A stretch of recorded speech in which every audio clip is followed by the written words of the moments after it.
Okay, it's time for what I call alphabet soup.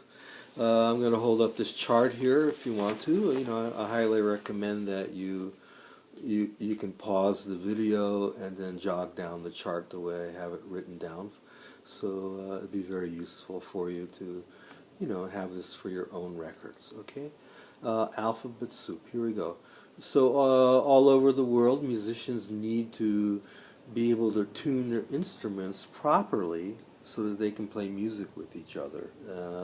Orchestras, bands, just people getting together in the living room, the violin and the guitar and the piano all have to be in sync together, otherwise it sounds horrible, right? So the standard all over the world, the letter A is the designation for 440 cycles per second. Okay, you know, and so then our octave, okay, which I've written as an A with a line underneath it, is double that. It's 880. Okay, so I did use the example of 100 earlier, all the way up till now, because I just wanted to keep the numbering system simple enough for you to understand what the heck I'm doing. You can see the numbers are a little bit more complex, but this is reflecting the real world. Okay, so doubling 880. Okay, I've put two little lines underneath the A. We're at 1760, and it just keeps going until you just can't hear it anymore. We have a limit to the range of our hearing. Other animals have greater range, and some other animals have a smaller range than us. So okay. So and then okay, starting again at the A, which is equal to 440 cycles per second. Then we go to half of that one line up above, 220 cycles per second. A is at 110, that's divided into 220, has two lines up above it, 2 octaves lower. Okay, 3 octaves lower is 55, and it just keeps going until basically music just sounds like a thud to you, because we can't hear it, we can feel it, so we get some of these subtones for bass guitars or synthesized bass notes, and you feel them more as a thud than an actual note, okay?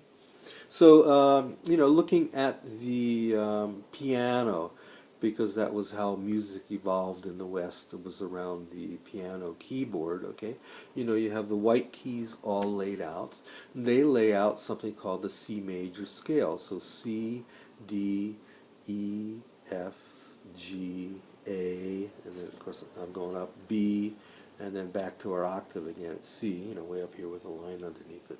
So, and then, we have A. So basically what they did was they took the alphabet, A, B, C, D, E, F, G, until they,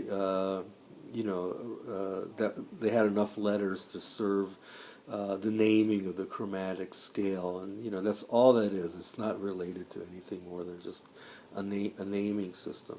But anyway, a half step up, the A goes to A sharp. It's also B flat, okay? Okay, so then the next note is B. So one of the white keys on the piano. I could go on a diatribe about the piano. Maybe at some point in this video series I'll kind of lay out my issues with the way the piano keyboard is set up. Guitar is way more symmetrical. It really reflects the way music actually unfolds in the world. So, okay, that's about as much of the diatribe you're going to get out of me right now. So the B, the next note is C. It also has another name. It's a B sharp. Okay, so C to D flat or to C sharp, and then D flat to D, and then D to E flat or D sharp. So some of these notes have two different names depending on the what kind of game musicians are playing with each other, and all that will be revealed, as we keep moving along with this video series. So, so like I said, so when you use the alphabet, you are really relating to specific frequencies, cycles per second, actual movement. For most of this course, this is going to be happening. But I'm going to be teaching the guitar by numbers for a while. It does, I know the numbering system. It's the primary system we'll use for all this Sufi guitar tuning music. Okay, but these letters exist underneath, and I will try to be very careful to tell you what alphabet soup letter names we're using as we're going along. Okay, very good.